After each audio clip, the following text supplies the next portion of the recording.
Okay. Welcome everyone to our Wednesday Wellness Chat. We are so excited that you are all here. We see some of you joining from Chicago, Ontario. Oh, wow. Yeah, and So, Vishal is joining from Windsor. Hi, yes, Vishal. yeah, Welcome to. wonderful, wonderful. So, yeah, for those of you who do not know us, I'm Dr. Shobha Raipudi, and this is my lovely husband, Dr. Arjun Raipudi. We both are co founders of Gift of Health, through which we actually empower people to make a lifestyle change because we see that more than 80 to 90% of the diseases that we see nowadays are due to poor diet and lifestyle choices.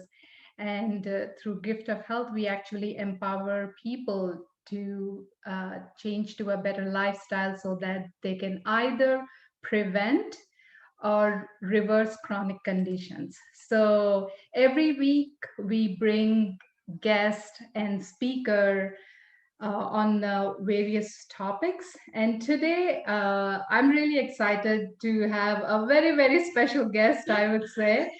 Um, so today, we thought we'll pick the brain of Dr. Arjun Rayapudi because when I thought of gallbladder, it is something that Arjun sees very commonly in his hospital. So I thought, who would who else would be the best person to talk about this gallbladder issues and all that? So welcome. Oh, thank you. It's a grand welcome to our own show. Yes.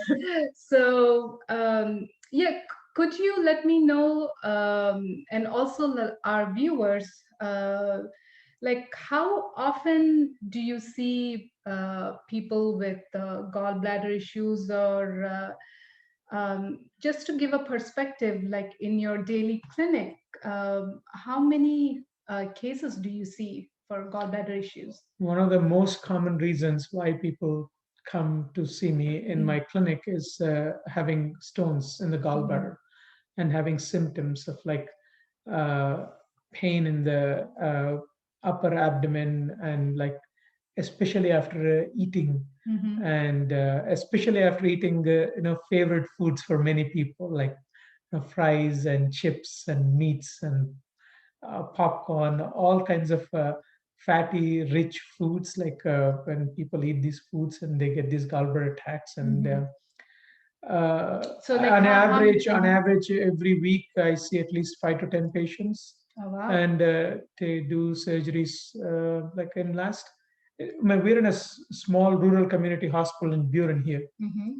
And in the last 10 years, I've taken out over 500 gallbladders, Wow. right? So it's a very, very common. And in fact, like, let's ask our, audience and viewers, do you know anyone or whether you or your family member, do you know anyone or a friend or a family member who had issues with the gallbladder? Either they had to have their gallbladder taken out or they had to change their diet because of gallstone disease. Do you know anyone? Has it happened to you? Or has Yeah. that happened to your family member? It is so common, right? Oh, thank you, Sirisha. Yeah, three. Robert says three in our family. Yeah, it's so Wow. common.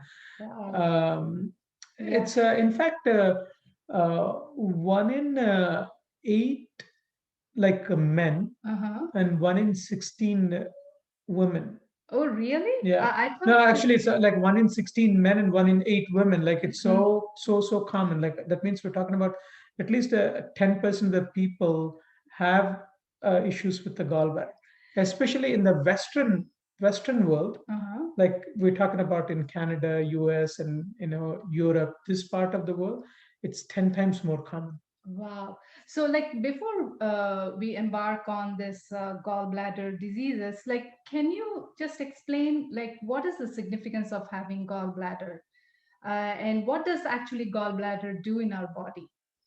Gallbladder is such an important organ. Like how it functions, I think it would be helpful if we share a picture of it, and then I'm Mm-hmm. gonna yeah, I see like our viewers sharing. Thanks for sharing that. Yeah, it's so common having the gallbladder taken out, right? Look, so we're going to be sharing our screen. Give us a moment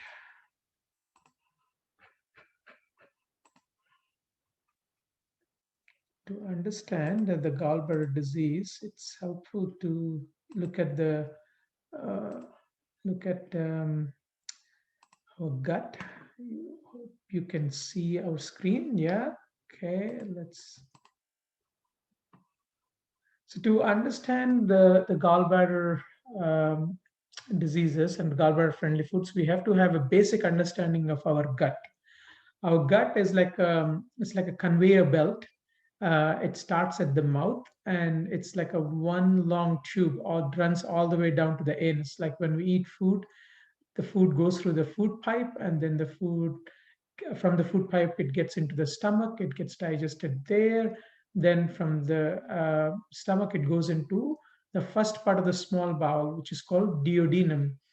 This is an important part. We'll come back to this. From duodenum, the food goes into the small bowel, and then from small bowel it goes into the large bowel. The food gets digested and like then gets turned into feces, and we excrete it out. Whatever the undigested part, we uh, let it out through the anus. So it's like a one long superhighway from mouth to the bum.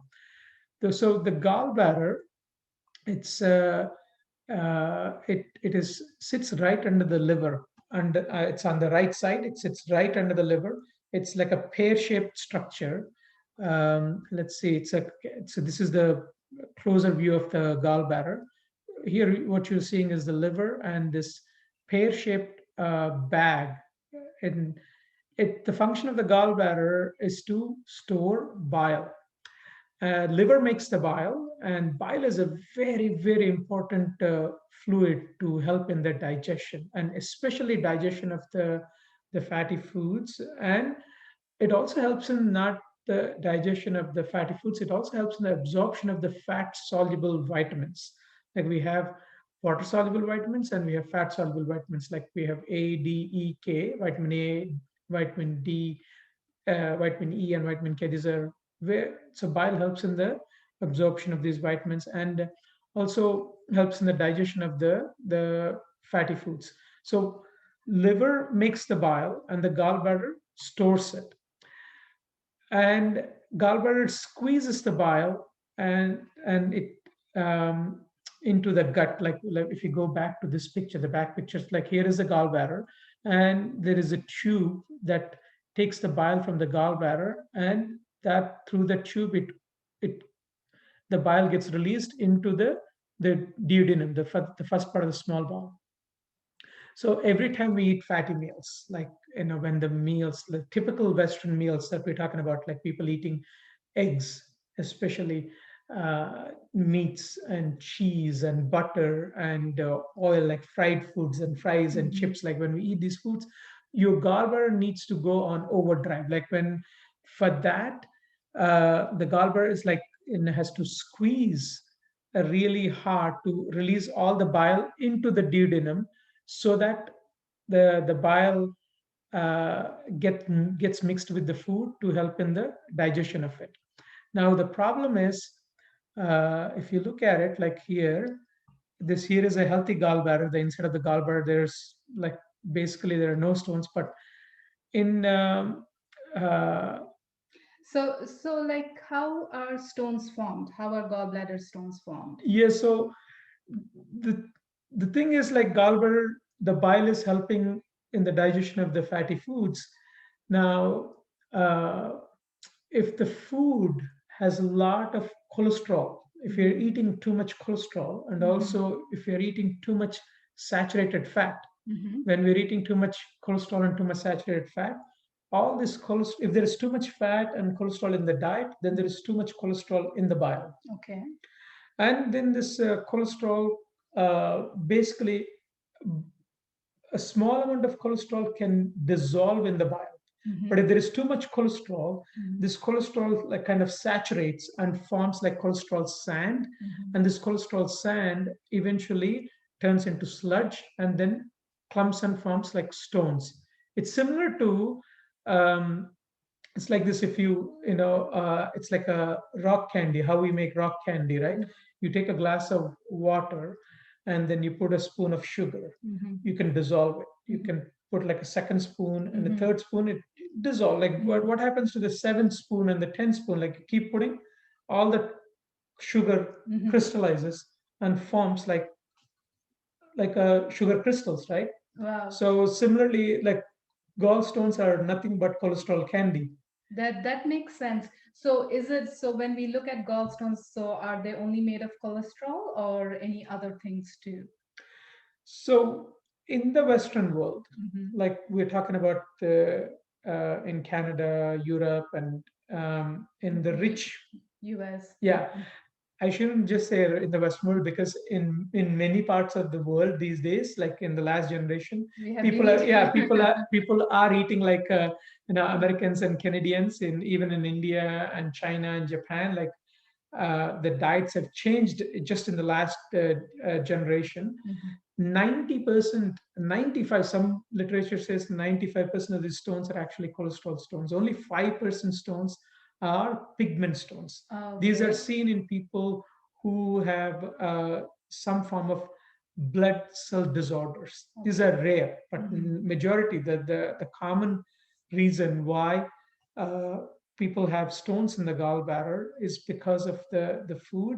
And this unfortunate thing is like uh, I see, I've seen patients as little as like 10-year-old, 12-year-old with cholesterol stones. Mhm.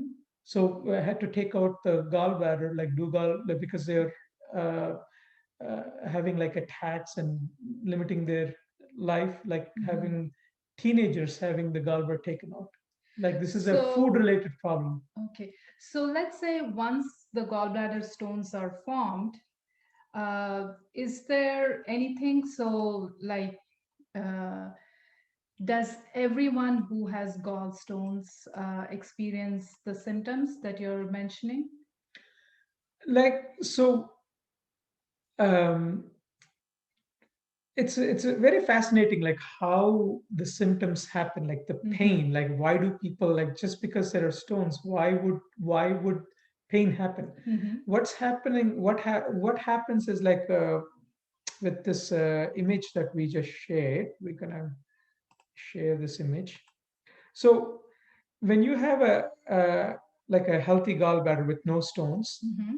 when we eat the food that needs the the bile to be released, Mm-hmm. the gallbladder squeezes and the bile goes through the cystic duct, which is the tube of the gallbladder, into the bile duct, and then it empties into the small bowel. But when you have stones in the gallbladder, when the gallbladder squeezes, these stones actually cause blockage of the bile. Hmm. And when there is blockage of this the cystic duct or the bile ducts, and the gallbladder is trying to squeeze against this blockage, that's when we get people get pain.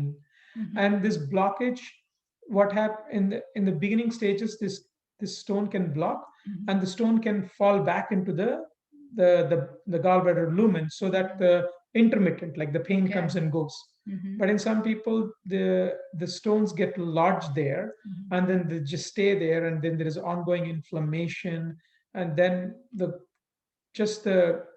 pain from the gallbladder, because of blockage, it turns into inflammation. So we call that as acute cholecystitis. Chole is relating to gallbladder. Cystitis is Mm-hmm. basically inflammation of the. It's a cholecystitis, means inflammation of the gallbladder. And when that happens, people have like pain and Mm-hmm. fever, and some people even have like jaundice, because the stones can also go into the bile duct.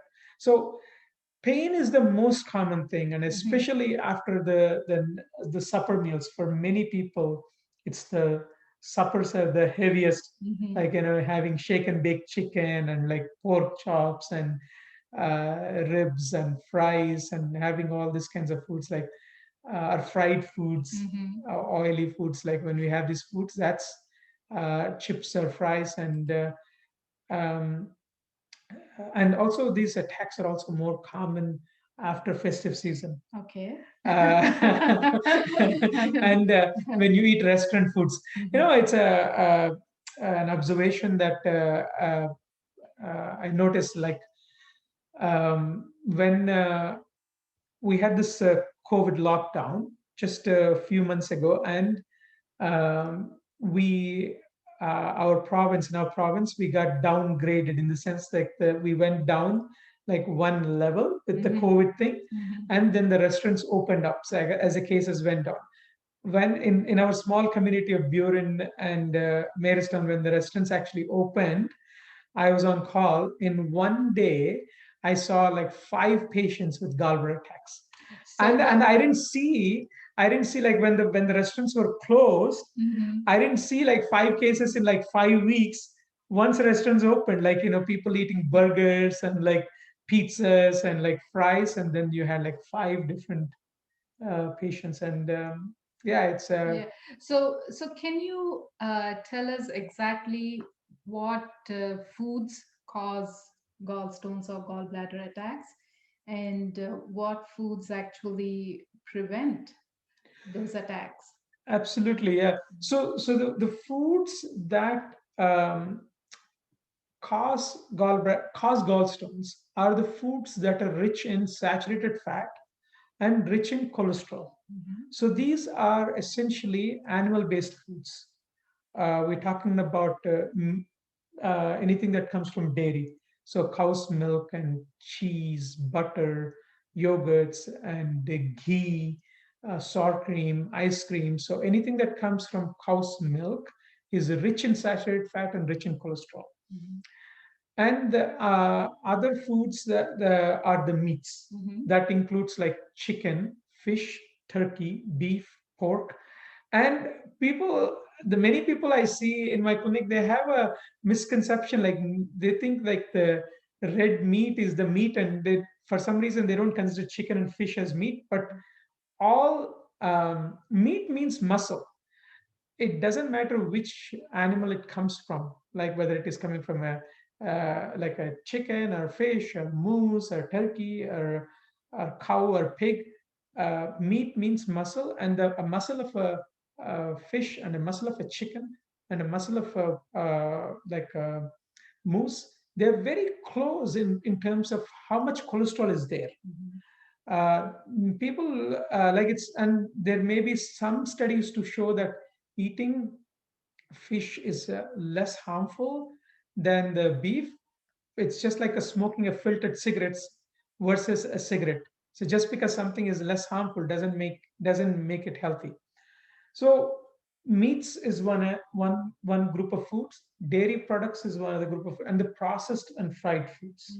So we're talking about fries and chips, store-bought fries and chips and popcorn and pizzas and burgers, like the processed, heavily ultra-processed foods. So these are the foods that cause the gallbladder attacks, and typically these foods are also low in fiber, because one thing that prevents the formation of the stones in the gallbladder is uh, taking foods that are rich in fiber.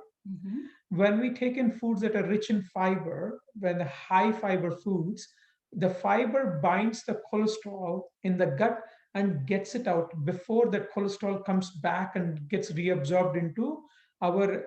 There is a circulation, like there is a blood flow system where the cholesterol that is secreted from the bile into the gut gets reabsorbed into the liver. It's called enterohepatic circulation. So when we take foods that are rich in fiber, the cholesterol gets bound to the fiber. So, and then the cholesterol gets excreted. That's why you might have seen that, like when you eat oats, your cholesterol levels are low. That's because oats are rich in fiber, like beans, rice, and fruits and vegetables, whole grains. So whole plant foods, these are rich in fiber. They're also rich in folate and rich in vitamin C. Foods that are rich in vitamin C and folate also shown to decrease the incidence of gallstones. So interesting. So, like, if we can increase the consumption of foods that are rich in fiber, we can actually like prevent for the formation of gallstones. And let's say even if we are having the attacks, that this fiber rich foods can actually help us elevate That the is a very important point, because the thing is this, just because someone has stones doesn't mean the gallbladder needs to come out. The thing is the foods that causes stones are almost always the foods that also trigger the attacks.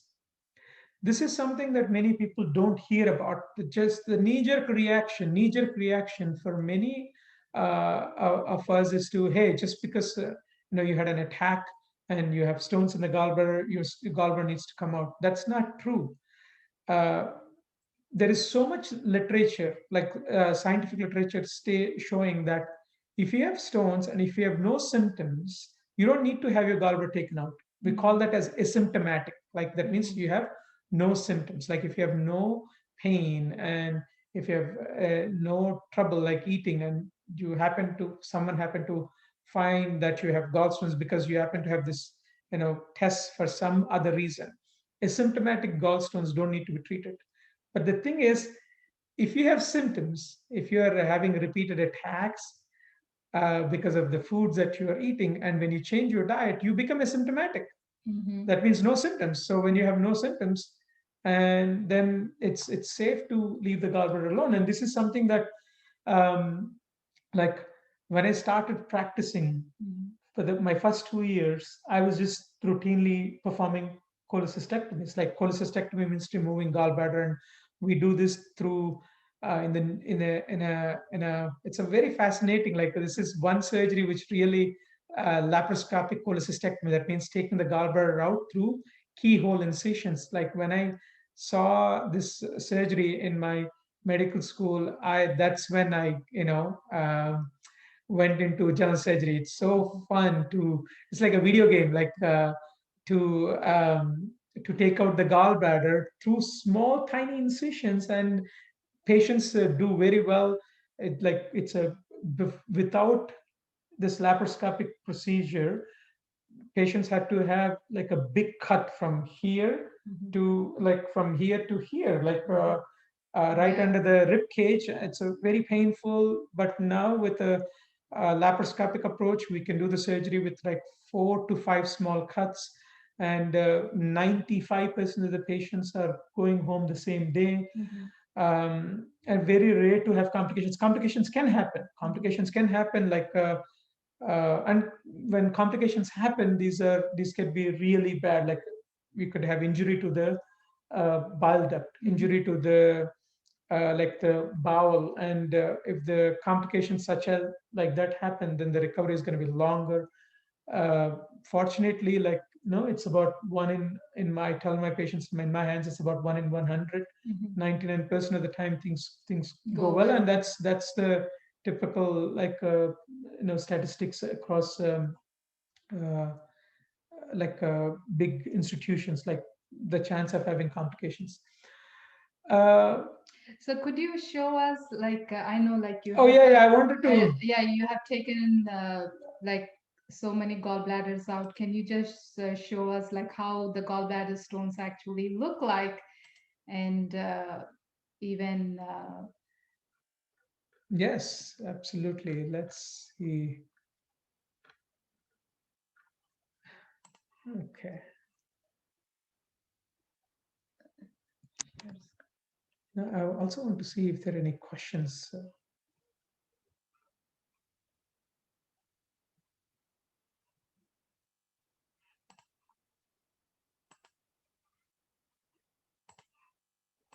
So these stones, Galva stones, in real life, they come in different shapes and different colors. This is actually very pretty. So this is actually a teenager. Like by the age 20, this patient had so many stones, and these are like loaded with the gallbladder was full of stones. And this is another patient where the gallbladder was quite inflamed. As you can see, these are like yellowish and um, lemon green color. But the thing is, the color, I've seen all kinds of colors. Like they come in different shapes, different colors. And here is like a the gallbladder. This is outside the body, and we are cutting it open to see the stones. See the bile.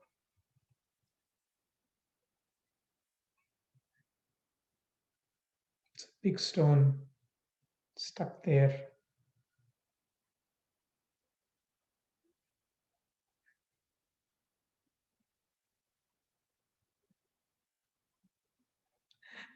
I'm making the video and my assistant is cutting. Is afraid to cut. I was like, cut, it's okay, it's outside the body.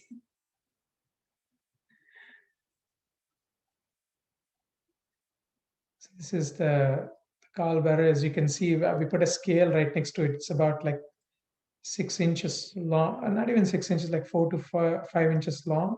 So these are all the stones inside. Wow, there are so many stones. Yeah, and you can see different sizes, different shapes.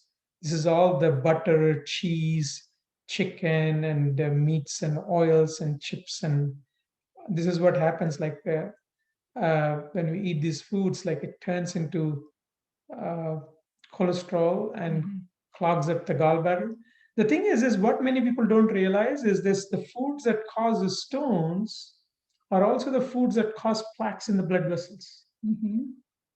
Mm. The foods that causes gallbladder stones are also the foods that cause heart attacks. Mhm. Like this, these are the foods that cause formation of plaques in our blood vessels, leading to increased risk of heart attacks, increased risk of stroke.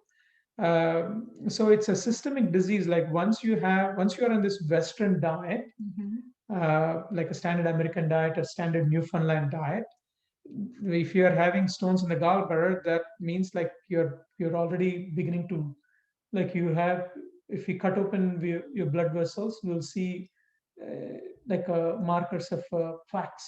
So, like, we can see that, like, when we have this gallbladder stones, it's so painful. The primary reaction would be, I want to get this gallbladder out because it's so painful. Like, Absolutely, yeah. See, the thing is like we have to look at the severity of it and the presentation. Like if somebody has acute cholecystitis is where there is blockage of the bile and then there is ongoing inflammation. Then you need to be in the hospital, mhm. and be on antibiotics. So let that inflammation resolve. And once that inflammation, usually with antibiotics, it starts to resolve within 2 to 3 days. Mhm. And after that, then once you change your diet, Mhm. then you like mm, especially to when people, like in my experience, like when they switch to a whole food plant-based way of eating, no further attacks, then you can leave the gallbladder alone. Mhm.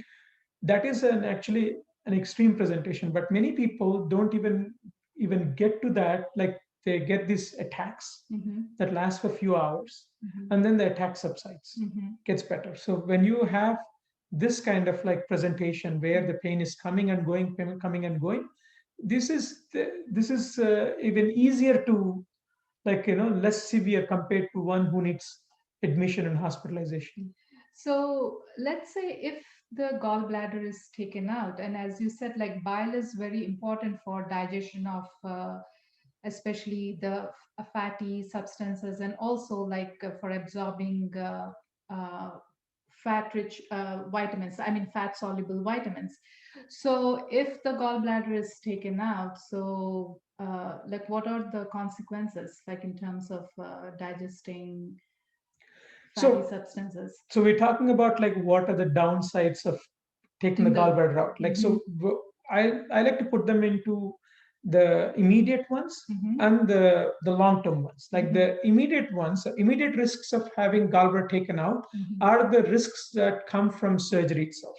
Mhm. As we already shared, like when we are having like surgery, Mhm. you have the risk of having like infection, bleeding, like injury to the structures around like the bile ducts and the intestines and the liver.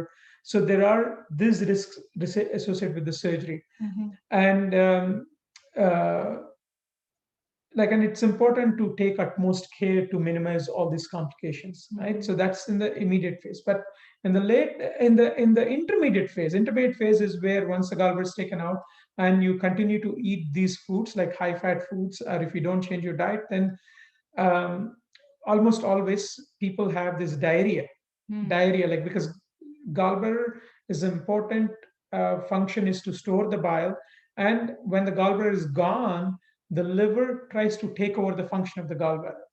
When the liver is trying to take over the function of the gallbladder, it takes some time, and that sometimes liver never learns to fill in for the function of the gallbladder. Gallbladder is there for a reason, like the nature, mother nature put that in our body for a reason. Now liver is trying to do that job, it doesn't do such a good job, and then when we eat these fatty meals, that is, it is going into the gut, and then it goes into the duodenum quickly and the small bowel, and then the bile is trying to chase that. It's so That's why many people have diarrhea when they have the gallbladder taken out. I've had people who have taken the gallbladder out even 2 decades ago, 20 years ago, and still they have to plan their meals, especially when they're traveling.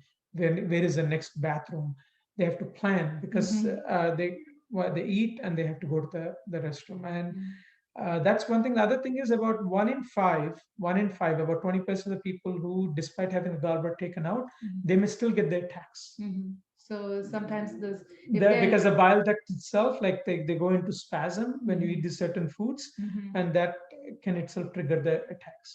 Yeah, so sometimes we have the gallbladder out, but we don't try to change the foods that actually are causing in the first place. So if we don't change the diet or the lifestyle, it basically like we are just putting our body at risk. That's one thing. The other thing is the foods that cause the stones, the gallstones. Once the gallbladder is taken out, these stones can form in the bile, and then You mean bile duct? the bile, yeah, the bile ducts, and the stones can still block the bile ducts. So I see one or two patients almost every month who had the gallbladder taken out before, and later, a few years later, they come with like stones in the bile ducts. So that is one risk factor. And the other thing is, see, the most important thing I find that is fascinating is the gallbladder is there in our body, is in the body for a reason. I would say the two reasons mainly. Like, one is, like, before you have the stones, the gallbladder is helping us in the digestion of the fatty foods. Once you have stones, it is still doing that. But once you have the stones, it is also acting as an alarm, um, like a fire alarm for your body. Just like you have a fire alarm in your house, like it's a smoke detector. Like the smoke goes up and the fire alarm beeps, beeps, beep, beep, beep, beep, beep, just like that. Similarly, when you eat these fatty foods, fried foods, unhealthy foods that damage your blood vessels, make you sluggish and lethargic, and drain you. Like, even though some of them may taste so good, like they drain you eventually. So these foods that are unhealthy to the body, gallbladder actually, like, when you put them into your body, the gallbladder acts right away. Hey, stop putting this food into me, and like, I don't like that food. So your body is telling, it's like your gallbladder is basically acting as as a fire alarm for your body to protect you from these unhealthy, unnatural foods for the body. I love your analogy of like a fire alarm. Yeah. So that's a very good way to put it. Yes. So if you take out the fire alarm, just like there is a smoke is there, we don't take out the fire alarm in the house, or the smoke the detector. smoke detector in the house. Like, we address the cause. So similarly, if the gallbladder is causing some discomfort, you look at what's causing it and you fix the food. But as a culture, we have learned to accept that just taking the gallbladder out is an easy solution. Yes. Yeah. So does it mean that everybody could do change their diet and benefit from it?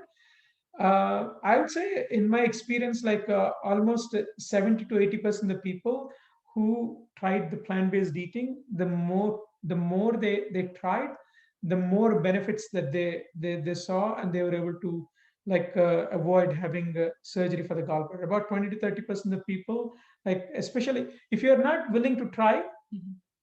to change your diet, then it's better to go for the surgery, So let because like it's not a good idea to keep getting the attacks uh-huh. and then keep eating the same foods, Yeah. because then it can lead to more complications.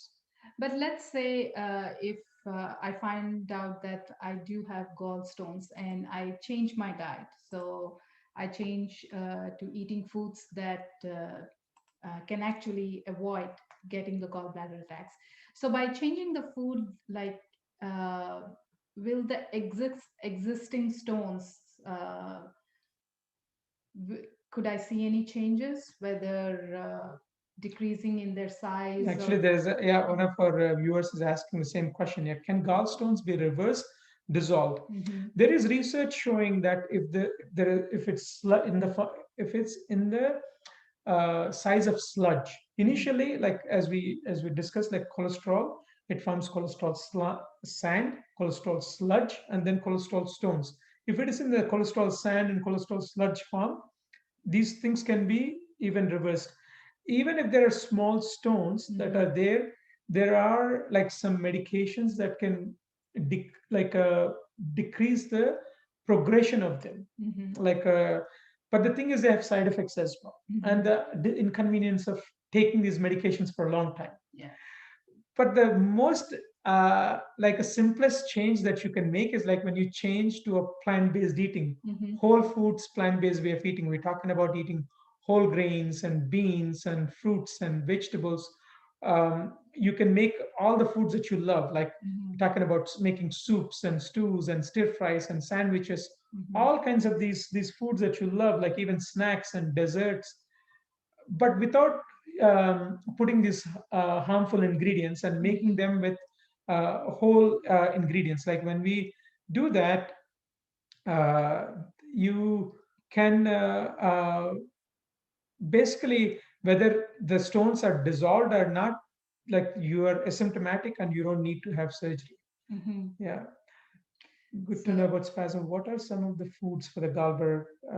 yeah, you just addressed it, Yes, like so the yeah, foods that are and good. especially like Manu Swami is asking that question, right? Like even in Indian cooking wise, like Mhm. it's important to eliminate the dairy products, because in Indian cooking there's so much of milk and So uh, milk, paneer, which is yeah, paneer is that the cheesy, yeah, yeah, coagulated cheese, and then ghee. ghee, Mhm. sour cream, like all kinds of these foods need to be minimized and eliminated. Eggs are. I want to share some of the, like Yeah, yeah, yeah. while keep the questions coming, and we're going to share some more of our like things that we prepared for you.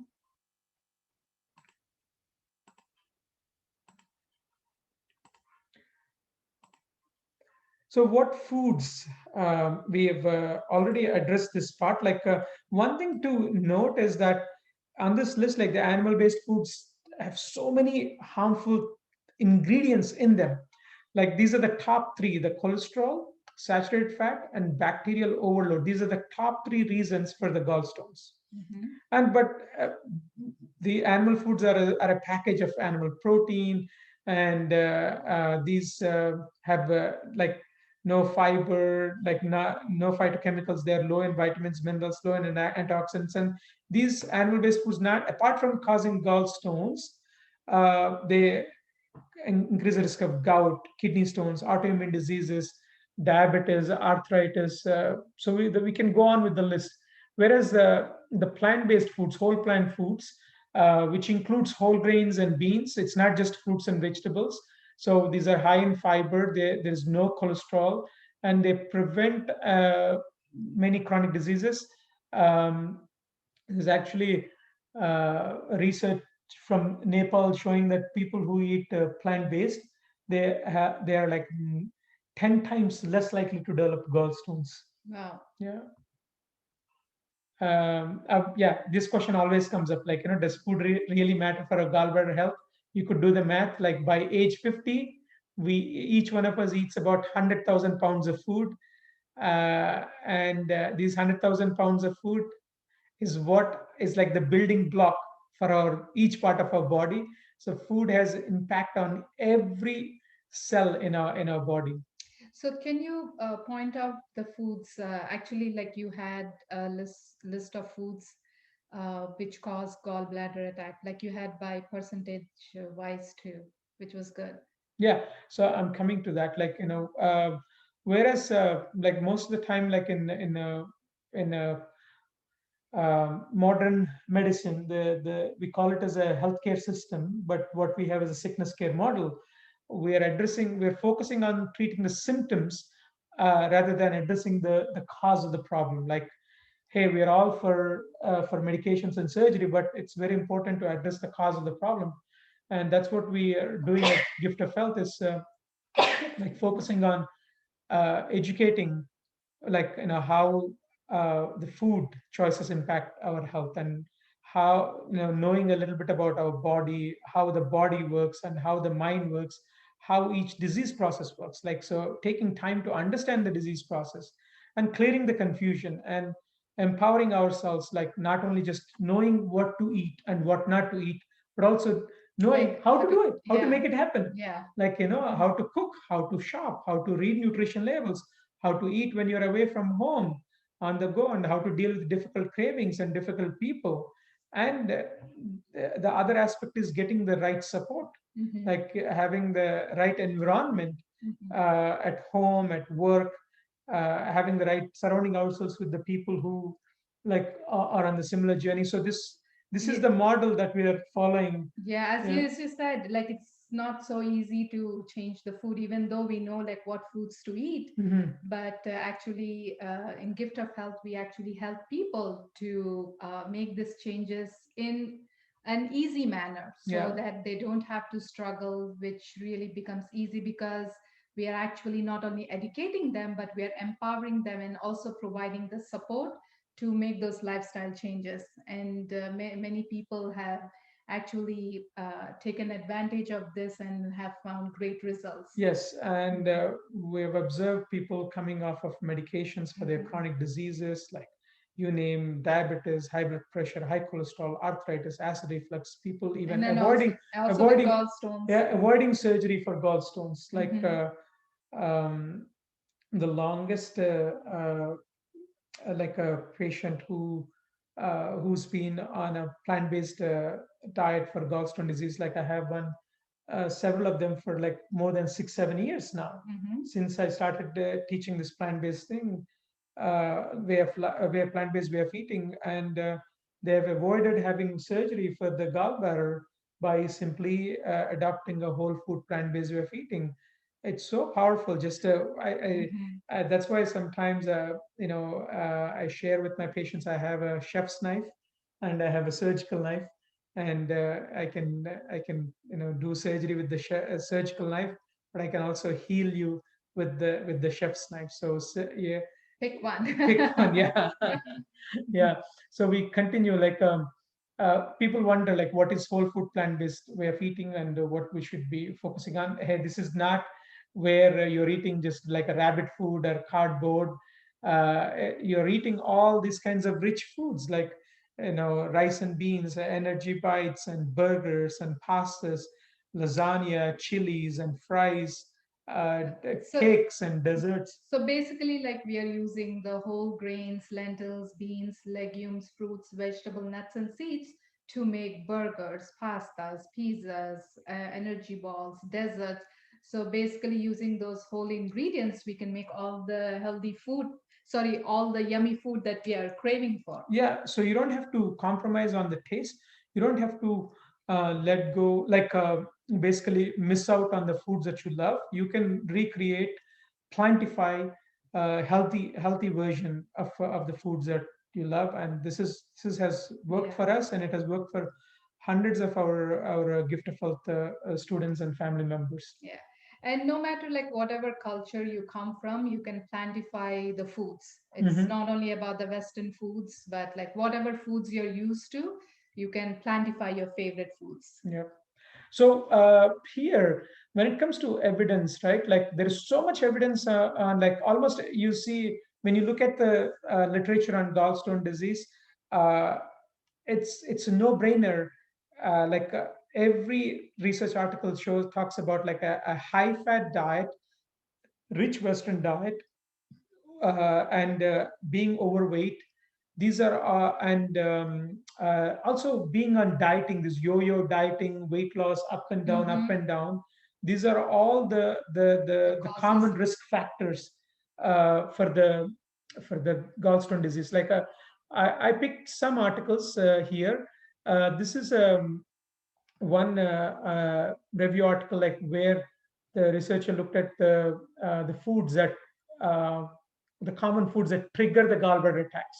If you look at these foods, like here, foods that provoke the symptoms of gallbladder disease, the top number one food is offending food is eggs. And eggs are one common food that people eat, especially like For if you're doing like breakfast. breakfast, like people are so fond of it on paleo diet, ketogenic diet, and like an eggs and eggs, and like you're causing a lot of acid reflux, increasing a risk of gallstones. Like the number one foods that in and then pork, like pig meat, and onions are showing up, and I'm not sure why the onions are showing up. I think it may be the accompaniments, like where the onions are going with. Then the fowl is a chicken, and then milk. Like if you look at the top, uh, like out of top five foods, like the 4 out of 5 foods are like eggs, pork, chicken, and milk, coffee. And as you go down, like the vegetables and fruits and beans and corn, like these are very, very less likely to provoke the symptoms of gallstone disease.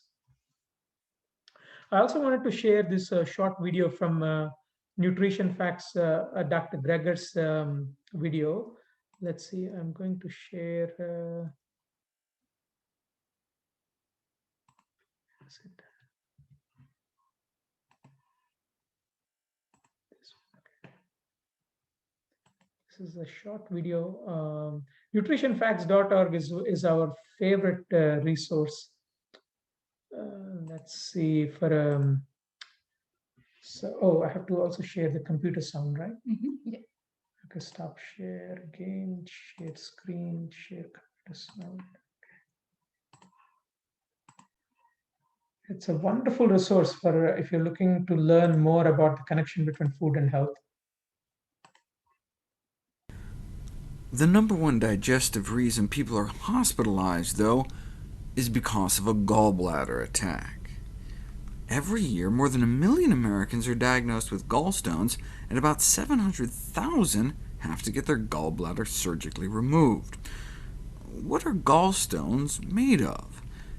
In 80 to 90% of cases, the gallstones are made out of cholesterol. Here's a picture of someone's gallbladder packed with gallstones.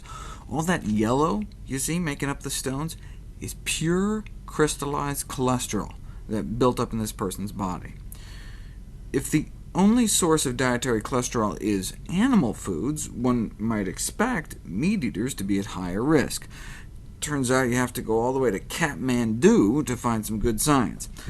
Non-vegetarians were found to be at higher risk for gallstones than vegetarians, but not just a little more risk, 9 times the risk, 9 to 1 odds of getting gallstones, non-vegetarians versus vegetarians.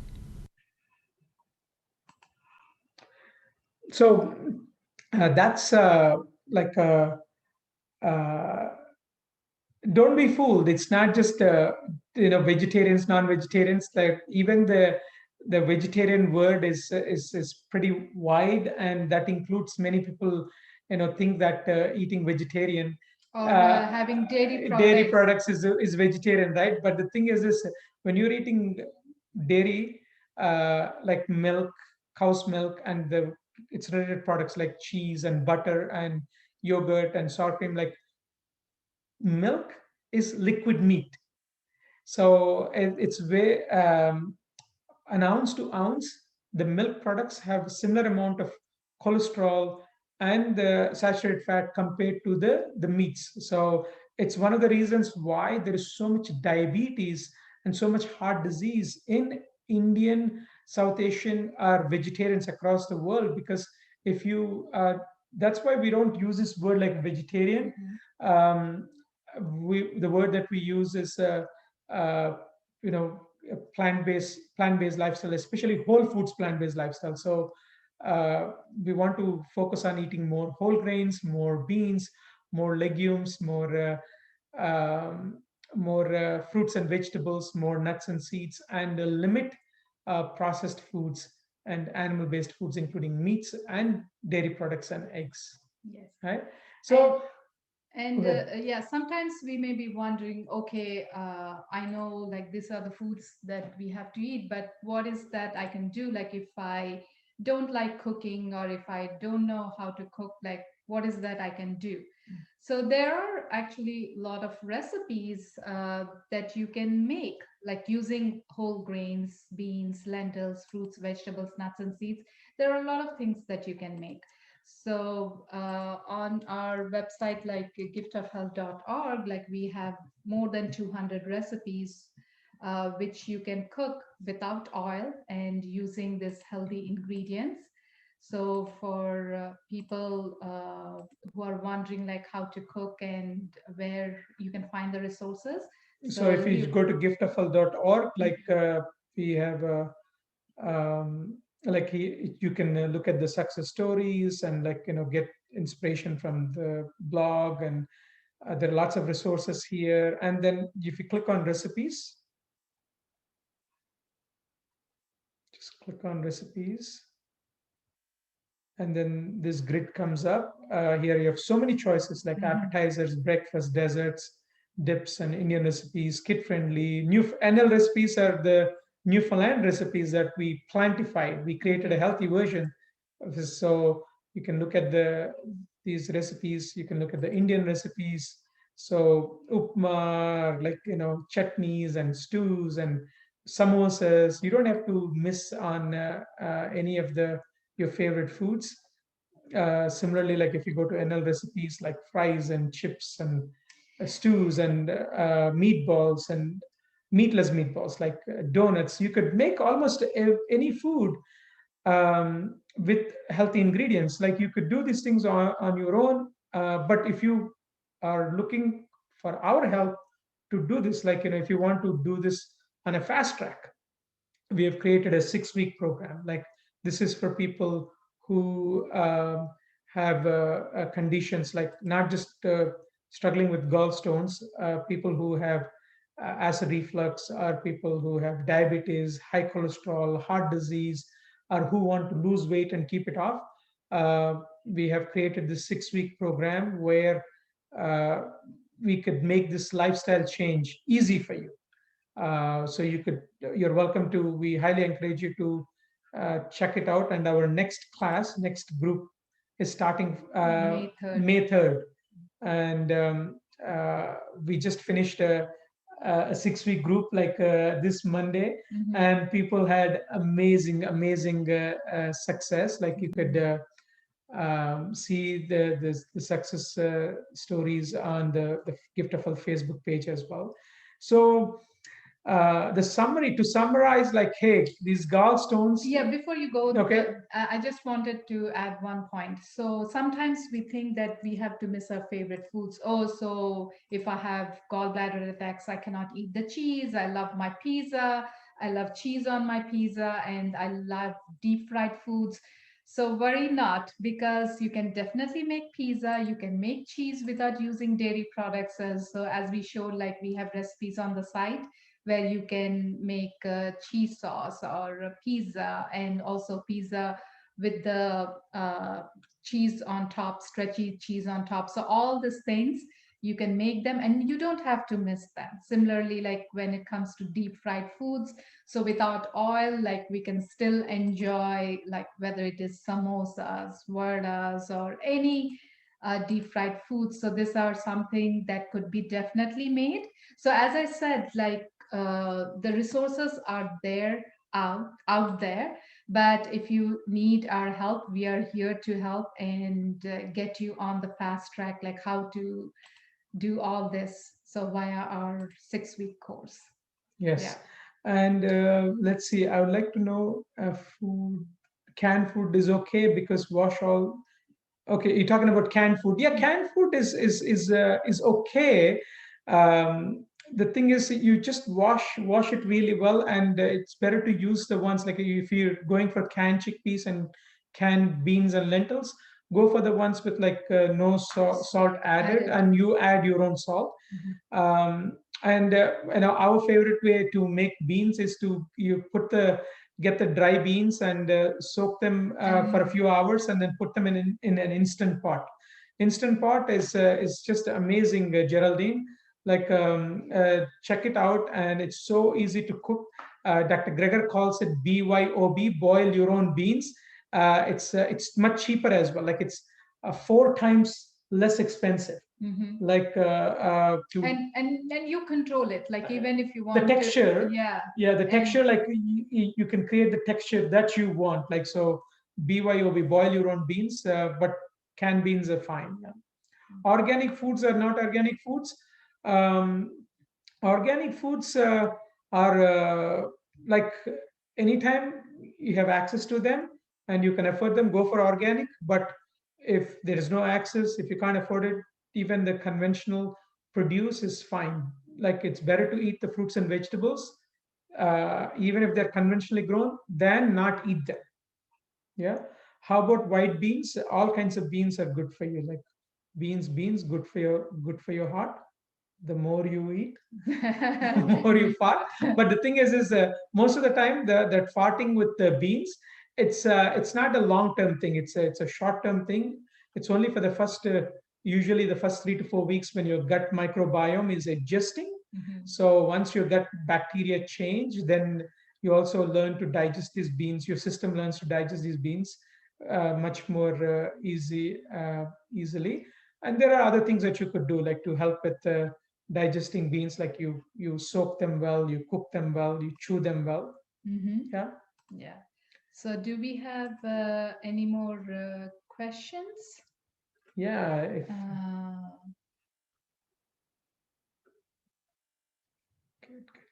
See, Okay. this is interesting because see, here there are 44, but we're only seeing, okay. What about if you suffer with IBS? IBS is the irritable bowel syndrome. The thing is, as we shared in the beginning, we showed you the picture of the gut. Like our gut has only two ends, the mouth end and the butt end, and our gut is one long tube from the mouth to the food pipe, then to the stomach, then small bowel, and then large bowel, and then we poop it out, from rectum to the anus. Like so, that's one long tube. So what if you're having in irritable bowels, what many people suffer with is either diarrhea or constipation, sometimes both, sometimes one or the more. The thing is if you're having either hard stools or loose stools, that's an outlet issue. So what comes out of the gut, what comes out depends upon what goes in. So if someone has irritable bowels, the first thing you want to look at is food. There is only one thing that is touching the bowels from inside. It's the food that we put in. And every day we put 3 to 4 pounds of food. And our gut, the human digestive tract, is so designed well to thrive on plant-based foods. When we're eating whole grains and beans, fruits and vegetables, nuts and seeds, our gut thrives. Whereas if you're eating cheese, butter, eggs, meats, dairy products, and refined flours and baked goods and like ultra processed foods and sugars, then our gut, it's so easy to irritate our bowels. Um, we have okay. The other thing is, like if you have irritable bowels, like you may not be ready, your gut may not be ready to accept these, beans and greens right away. You may have to go gradually. It may take like 2 to 3 months for your gut to adjust. We have had several people in our program who thought that they had irritable bowels before. And one person exactly put it like Gwen put it, like she thought that she had irritable bowels. In her own words, she after she did the Gift of Health program and she changed her diet, now she doesn't have it anymore, and she calls it like, I thought I had irritable bowel syndrome, but no, I actually had eating horrible syndrome. So just to put it in that perspective, so first thing is you want to fix the food. Food is so important. Plant-based foods, whole plant foods. If you have irritable bowels, you want to go slow. Take it, yeah, take it slowly. Yeah, let us know what your top takeaway is, and share this session widely with your friends and family. Gallstone disease is something that many of our Yes, friends and yeah, family members struggle with, and many people don't hear about this. yeah. Like we hear a lot about other diseases like Hmm. diabetes, high blood pressure, high cholesterol, but gallstone disease is as common as diabetes. Yes. 9% of the people actually have diabetes in Newfoundland. About 9% of the people actually get gallstones. So I think it's something that widely known, and people as a culture, we have accepted that just if you have gallstones, get the gallbladder out. Like, but that's a band-aid. If we don't fix the food, the foods that cause the stones are also the foods that cause, like, complications, like later, not just complications like other diseases, as we stated already. Yeah. So we will wrap this up. It's And we want to thank you for the time, for Yeah, joining us, yes. and asking questions and keeping it more interactive. So it's been a pleasure to be at your service. Thank you so much. And yeah, so let's see meet with you next week. Yeah, so we'll see you next week with more interesting topics. So stay tuned. As we said, like every Wednesday, we have interesting topics to cover. And And feel free to invite your friends and family. It's all free. Mhm. This is our labor of love. And yeah, can't wait to see you next week. Yes, so see you. See Have a you. wonderful night.